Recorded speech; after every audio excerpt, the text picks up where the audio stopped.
devenu le combat de tout le monde. Depuis le début, j'ai entendu plusieurs personnes prendre la parole. Vous êtes là, ils sont là. Merci, amis. Merci pour ton invitation. Merci de faire honneur au nom de mon petit frère à travers ton événement. Merci pour ta persévérance. Merci pour ton courage. Merci pour tout ce que tu donnes. Je suis fier en tout cas d'être là aujourd'hui, à tes côtés, à vos côtés.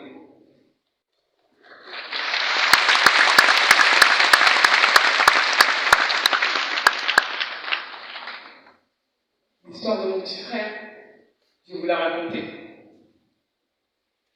Adama Traoré. Mon frère va mourir le 19 juillet 2016. Mon frère va mourir le jour de son anniversaire. Mon frère va mourir le jour de ses 24 ans. Le jour de la mort de mon petit frère, il faut que je vous la raconte pour que vous puissiez comprendre ce qui va se passer ce jour-là, ce qui va basculer notre vie.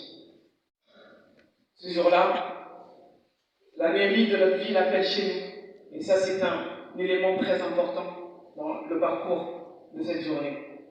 On va appeler Adama pour qu'il vienne chercher sa pièce d'identité. Ce jour-là, Adama va prendre son vélo, il va mettre une chemise à fleurs, il va mettre un bermuda. Ce jour-là, mon frère voulait juste faire un tour de vélo dehors. Ce jour-là, mon frère n'aura pas eu le temps d'aller chercher cette pièce d'identité. Ce jour-là, mon frère va croiser les gendarmes. Quand un de mes petits frères, Bagui, subit un contrôle d'identité. Quand Adama va voir les gendarmes, mon frère va avancer. Mon frère va avancer parce qu'il va avoir peur. Mon frère va avancer parce qu'il n'avait pas cette pièce d'identité. Mon frère va avancer parce qu'il n'avait pas son bouclier. Mon frère va avancer parce qu'il n'avait pas son gilet pare-balles. Je le rappelle ici, la pièce d'identité en France, elle a été créée. La première pièce d'identité officielle française a été créée pour l'esclave noir. Quand un esclave sortait dans la rue, quand il n'avait pas sa pièce d'identité, on avait le droit de l'abattre. Ce jour-là, Adama Traoré sort dans la rue, il n'a pas sa pièce d'identité, et mon frère va mourir en 2016, en France, en Europe. Ce jour-là, mon frère va porter le poids de 3 gendarmes sur son corps. Ce que je vous dis là, ce sont les gendarmes qui vont le dire au moment de leur première audition.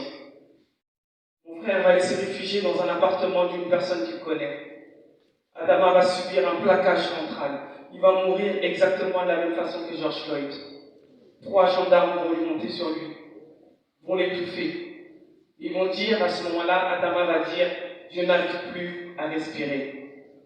Ils vont traîner mon frère jusqu'au véhicule de la gendarmerie. Ils vont passer devant l'hôpital sans s'arrêter. Ils vont aller jeter mon frère dans la gendarmerie et le mettre sol, ventre contre le sol, menottes dans le dos. Ils vont nous dire qu'ils vont lui apporter assistance, ce qui est faux. Cette vérité, on va la savoir quand les pompiers vont venir dans cette gendarmerie. Les pompiers vont dire que quand ils arrivent dans la gendarmerie, Adama a le ventre contre le sol, menottes dans le dos, donc ils n'ont pas pu le mettre en position de sécurité, ni lui faire les premières assistances. Et ils vont laisser mon frère mourir. Les pompiers vont dire aux gendarmes, retirez-lui les menottes. Les gendarmes vont dire non. Les pompiers vont dire, c'est un jeune homme de 24 ans, on ne peut pas le laisser mourir. La mort officielle de mon frère va être déclarée dans cette cour de gendarmerie à 19h05 sans qu'on lui apporte aucune assistance. Moi, il y a 6 ans, j'étais éducatrice en prévention spécialisée à Sarcelles. Ça fait 6 ans que j'ai arrêté de travailler. Mon frère va mourir le 19 juillet, j'ai pris l'avion le 18. Le 17, juste pour vous raconter cette anecdote, j'étais chez ma mère, je suis mère de 3 enfants, et je vois tous mes petits frères sauf Adama.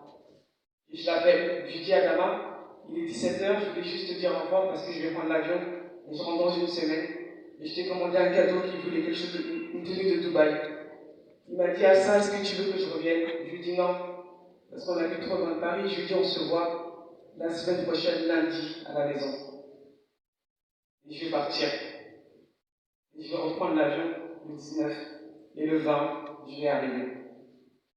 Il faut savoir que quand mon frère va mourir, personne ne va prévenir ma famille.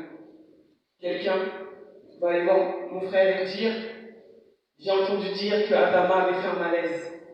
Allez voir si elle est à l'hôpital. Chez nous, il y a deux mamans. Il y a Tata et Maman. Tata, qui est la mère d'Adama, et Maman, qui est ma mère. Tata est au travail. Maman et mon frère vont aller à l'hôpital. Il n'y a pas d'Adama. Ils vont appeler tous les hôpitaux des alentours. Il n'y a pas d'Adama. Mon petit frère va appeler les pompiers. Et les pompiers vont les basculer directement vers la gendarmerie. Chose qui n'est pas normale. Maman va appeler Tata et lui dire: arrête, en rentrant du travail, arrête-toi à la gendarmerie, il se passe quelque chose de pas normal. Tata va s'arrêter à la gendarmerie. Elle va sonner. Elle va dire: est-ce que mon fils est là? On va lui dire: oui, madame, votre fils, il est là. Elle va dire: est-ce que mon fils va bien? J'ai entendu dire qu'il avait fait un malaise. On va lui dire: oui, madame, votre fils va très bien, il est en garde à vue. Elle va dire cette phrase qui va prendre sens aujourd'hui, 6 ans après: s'il arrive quelque chose à mon fils, je porterai plainte contre vous. Il était 21h. Mais l'instinct d'une mère fait que ce jour-là, elle sent qu'il se passe quelque chose de pas normal. Elle reste devant la gendarmerie. Chez nous, c'est tout petit où on habite. C'est une ville de moins de 10 000 habitants. Et le bruit va courir qu'il se passe quelque chose de pas normal. Les habitants vont venir devant l'hôpital, devant la gendarmerie. Mon frère, 15 minutes après, va apporter à manger pour Adama. Les gendarmes vont récupérer le repas pour Adama. Aux alentours de 23h, mon petit frère va bloquer la porte de la gendarmerie et dire: on veut voir Adama. Et c'est là qu'ils vont annoncer à ma famille debout qu'Adama est mort. Mon frère était mort plusieurs heures avant. Si ma famille n'avait pas insisté, ils auraient camouflé la mort de mon frère comme ils le font depuis 6 ans. Et moi, je rentre. J'étais en Croatie. Quand j'apprends la mort de mon frère, on est au mois de juillet. J'avais peur. Je me suis dit: ils ont tué mon frère pendant l'été. Je ne voulais pas que la mort de mon frère reste un fait divers. Et je ne voulais pas qu'en septembre, on oublie la mort de mon petit frère. Je vais prendre mon téléphone et je vais appeler des journalistes. Et je vais dire: on a tué mon frère. Le lendemain, je vais prendre l'avion. Je vais arriver chez nous, à Beaumont.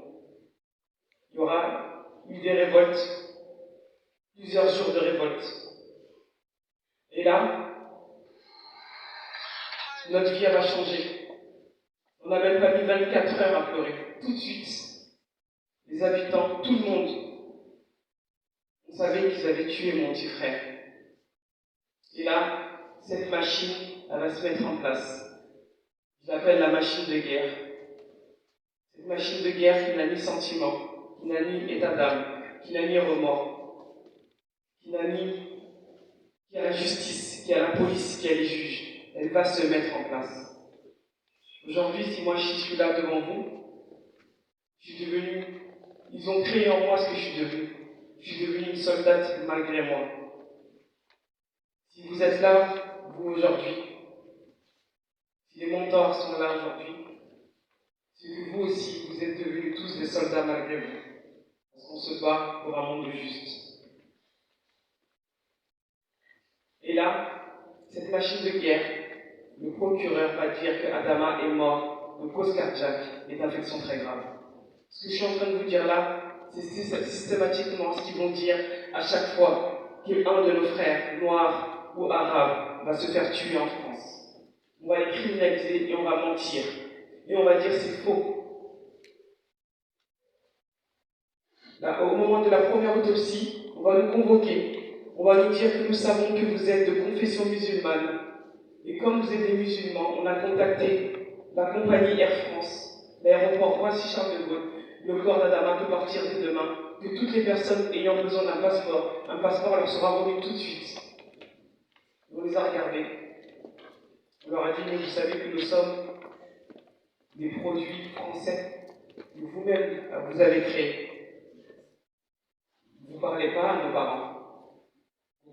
à des produits, à des enfants français que vous avez créés vous-même.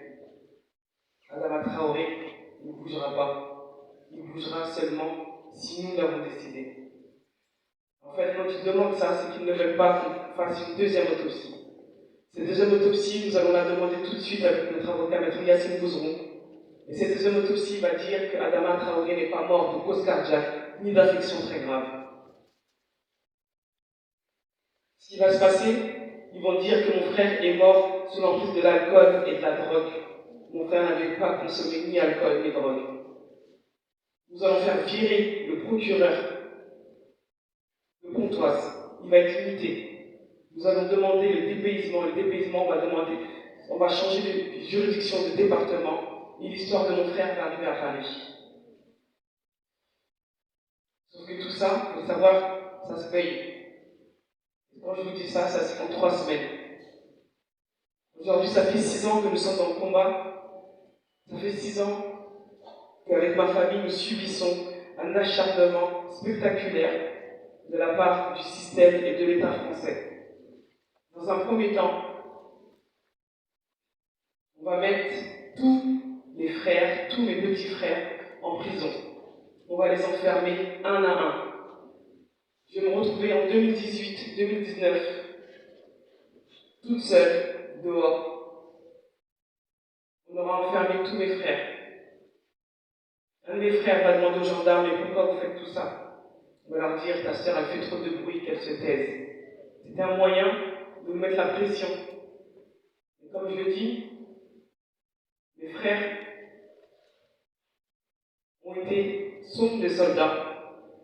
Mon frère, on fait passer le message aux avocats, et ils m'ont dit à ça, surtout, n'arrête pas le combat, même si nous sommes enfermés, ne continue le combat, n'arrête jamais le combat. Ils ont tué notre frère, on doit avoir la justice pour Adama. J'ai répondu à mes frères, vous sortirez, on continuera le combat, vous sortirez la tête haute. Tous mes frères vont sortir.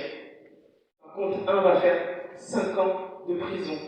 Celui qui va faire 5 ans de prison est le témoin principal dans la mort de Adama. On va l'enfermer tout de suite. Mon frère va subir des pressions psychologiques.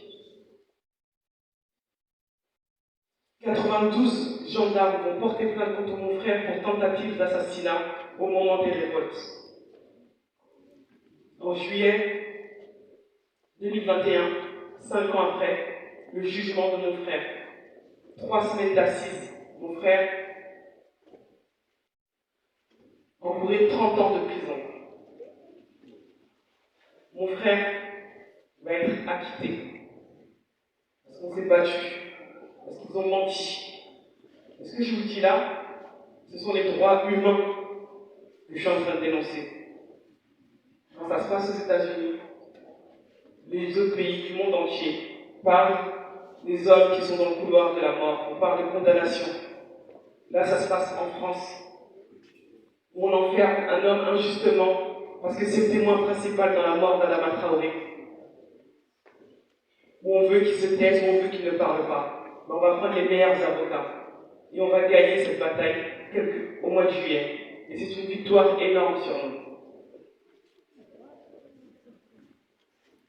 Dans l'affaire de mon petit frère, en France, c'est la première fois dans l'histoire de violences policières qu'il y a autant d'expertises. Nous sommes à 11 expertises. Si on avait fait confiance à la justice française, Adama serait mort de cause cardiaque, d'infection très grave, sous l'emprise de l'alcool, sous l'emprise de la drogue. Adama serait mort de drépanocytose. On a dit que mon frère était mort de drépanocytose alors que mon frère n'est pas porteur de drépanocytose. On va dire dernièrement que mon frère est mort de chaleur. Et sous cette expertise, quand on va dire qu'Adama est mort de chaleur, nous allons sortir dans la rue le 2 et le 13 juin.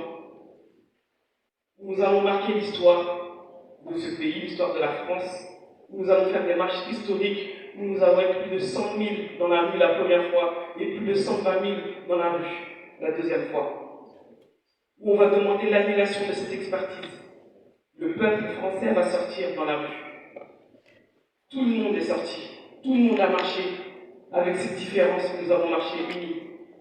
Ce jour-là, il n'y avait pas de religion, il n'y avait pas de croyance, il n'y avait pas de couleur de peau. Il avait juste la justice qu'on demandait et l'égalité. Et nous allons gagner. L'expertise va être annulée. Sauf qu'aujourd'hui, en France, plus aucun expert ne veut prendre l'affaire Adama Traoré parce que nous portons plainte contre tous les experts. Et tous les experts qui mentent à chaque fois sont convoqués devant les ordres des médecins. La France va demander à ce que la Belgique fasse une expertise. La Belgique va faire une expertise, mais nous continuons à protéger nos arrières.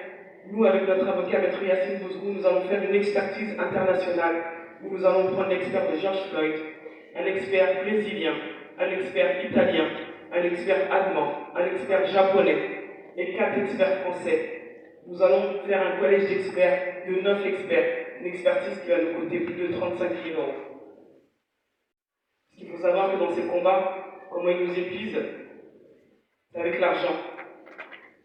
De l'autre côté, le système français paye tout pour les gendarmes.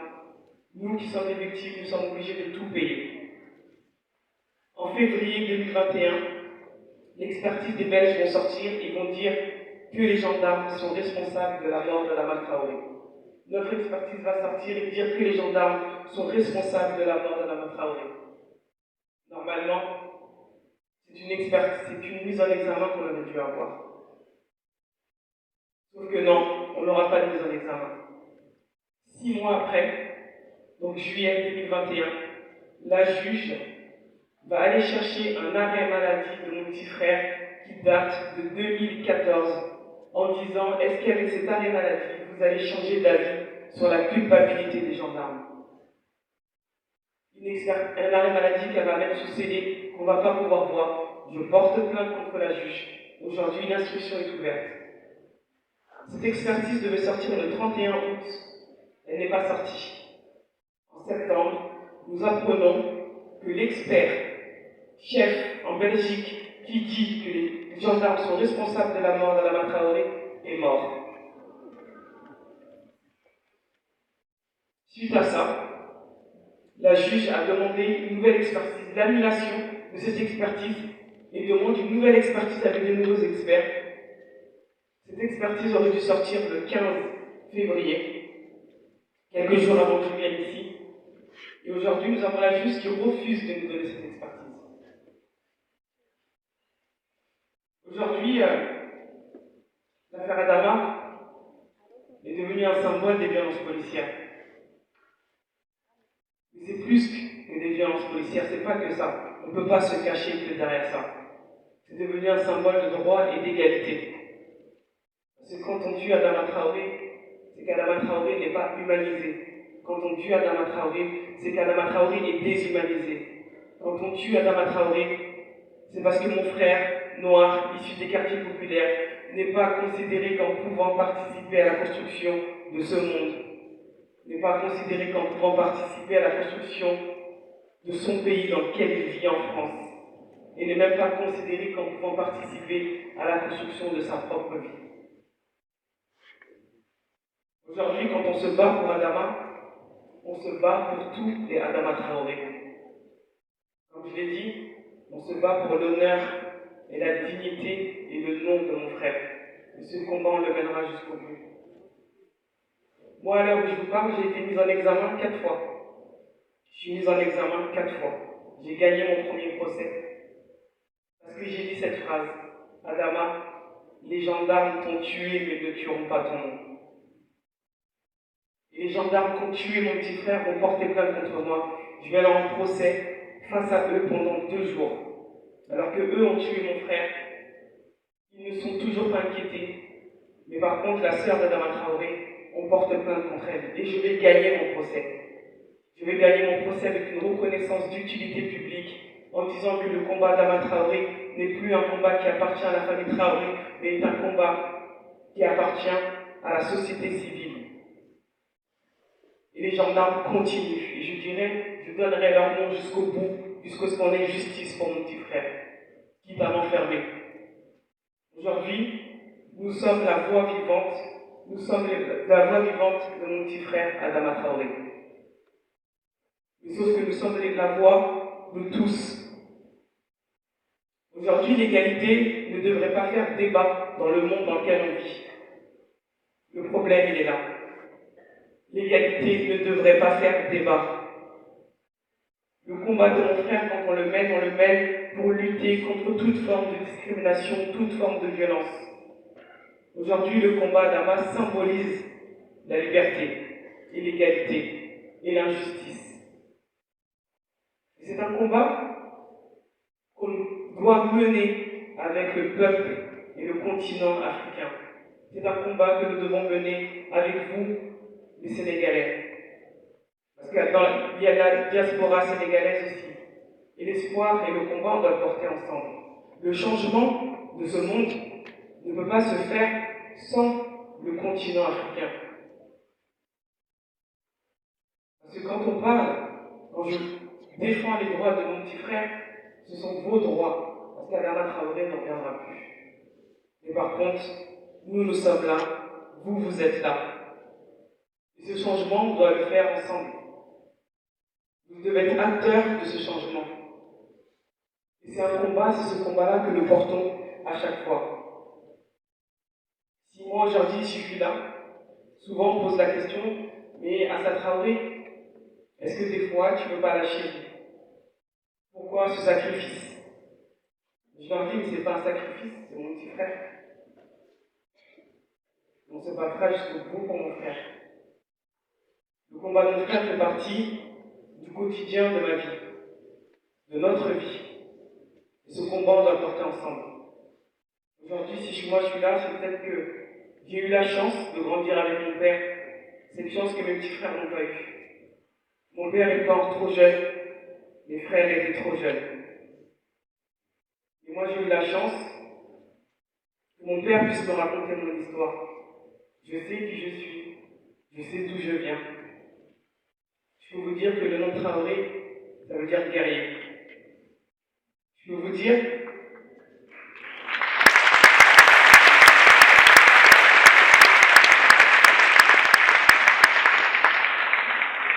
mon père m'a raconté mon histoire, mon père m'a raconté notre histoire. Et face aux attaques, aux critiques, je leur dis, et je leur regarde, je leur dis, mais est-ce que vous savez à qui vous parlez? Vous parlez à la petite fille qui porte le nom Traoré. Mon grand-père était un guerrier. Mon grand-père, l'histoire, quand on raconte l'histoire de mon grand-père montait à cheval quand il allait en guerre et jamais il ne tombait. Je suis la petite fille des grands-parents qu'on a été chercher au Mali, qui ont fait la guerre 39-45. Un de mes grands-pères est mort en France. Un de mes grands-pères est reparti avec une jambe en moins. Je suis la petite fille d'un grand-père qui était gouverneur de Caille et qui est mort en tant que chef de village. Je suis la petite fille d'un homme qui a quitté le Mali à l'âge de 17 ans pour venir construire sa famille, qui a traversé plusieurs pays d'Afrique et d'Europe et qui a construit cette famille, notre famille, sur des bases solides et aimantes. Quand mon père va mourir, il va dire: si vous arrive quelque chose, vous devez être là les uns pour les autres. Et là, nous sommes là les uns pour les autres et nous sommes là surtout pour Adama.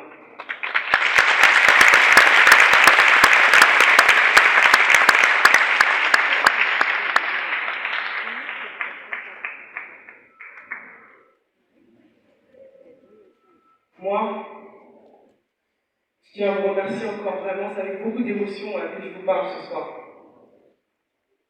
J'ai parlé de mon père, et je voulais juste avoir quelques phrases pour nos mamans, nos mères, qui sont peut-être discrètes dans le combat, qui sont parfois discrètes dans le quotidien, mais qui sont là.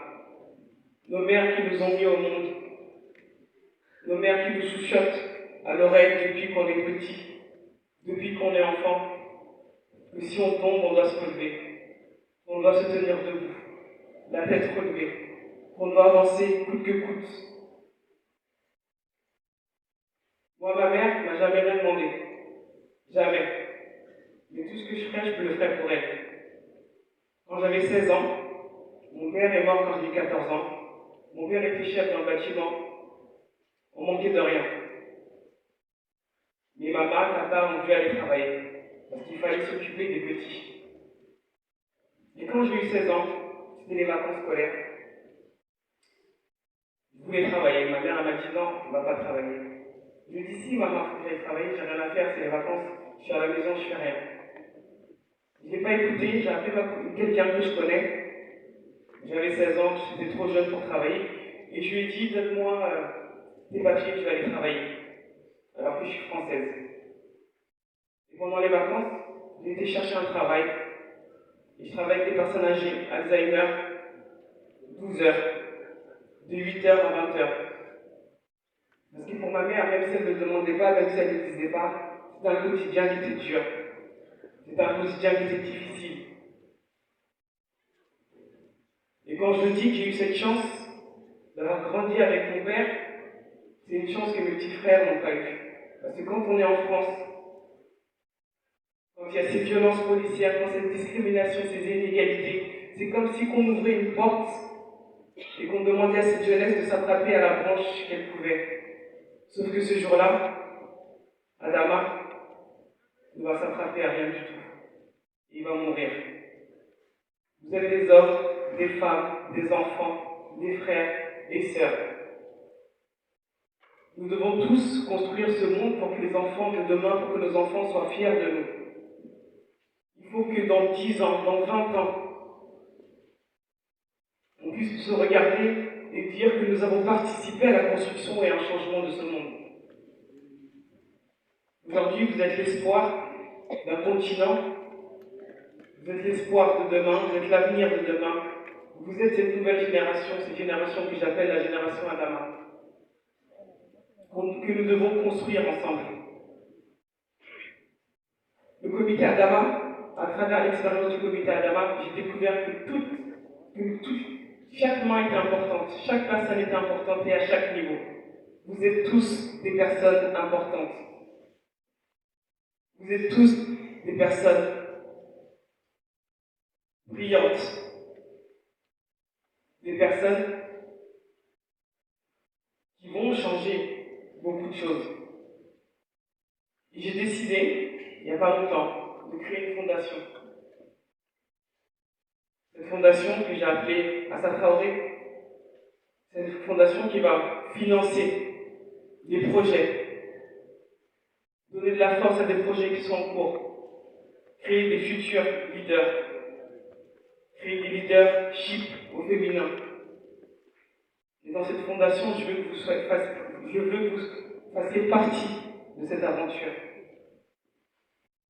Je veux que vous soyez preneurs de cette fondation et qu'on puisse construire quelque chose de solide ensemble et de dire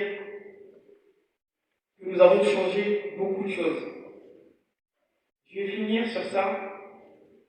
Les premiers t-shirts Adama, Justice pour Adama, africains, n'ont pas été créés au Mali ou dans un autre pays, mais au Sénégal.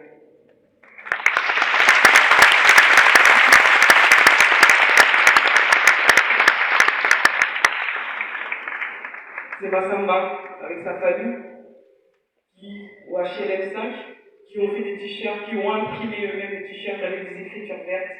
Et aujourd'hui, c'est un t-shirt pour moi qui restera dans l'histoire du combat Adama. Merci au peuple sénégalais de porter le combat avec nous, de nous soutenir. Il y a quelques jours, il y a Fadiga qui marquait un but. Ça fait 2 jours que c'est le sujet du moment. Vous savez que l'année dernière, il a pris son avion. Il est venu à Beaumont pour les 5 ans de la mort de mon frère. Il a dit, je ne le connaissais pas. On suivait sur les réseaux sociaux. Il m'a dit, ma sœur, je te soutiens dans le combat. Adama, c'est mon fils, c'est mon frère. Il est venu, il nous a fait cet honneur. Il est venu marcher avec nous. Hier, tout le monde parlait de ce but. Et moi, je leur disais, vous savez qu'il est venu marcher avec nous. Il était là à la marche à Adama. Et ça, c'est une fierté, et ça, c'est pour vous. C'est un message important. Le peuple sénégalais soutient le combat. Des noms pour en dire énormément. Il y a Omar Sy, il y a Youssou N'Dour, il y a énormément de monde. Il y a vous aussi aujourd'hui. Il y a toutes les personnes qui sont là. Nous avons écrit 2 livres aussi. J'ai écrit 2 livres. Le premier qui est Lettre à Adama. Parce que voulais qu'on humanise mon frère. Et je voulais surtout pas qu'ils écrivent l'histoire de mon frère. Et le deuxième livre qui s'appelle Combat à la main. Tous ces livres que vous pouvez trouver un peu partout. Et je finirai avec cette phrase. Nous n'allons pas défaire le monde. Nous allons faire encore mieux. Nous allons le refaire. Merci.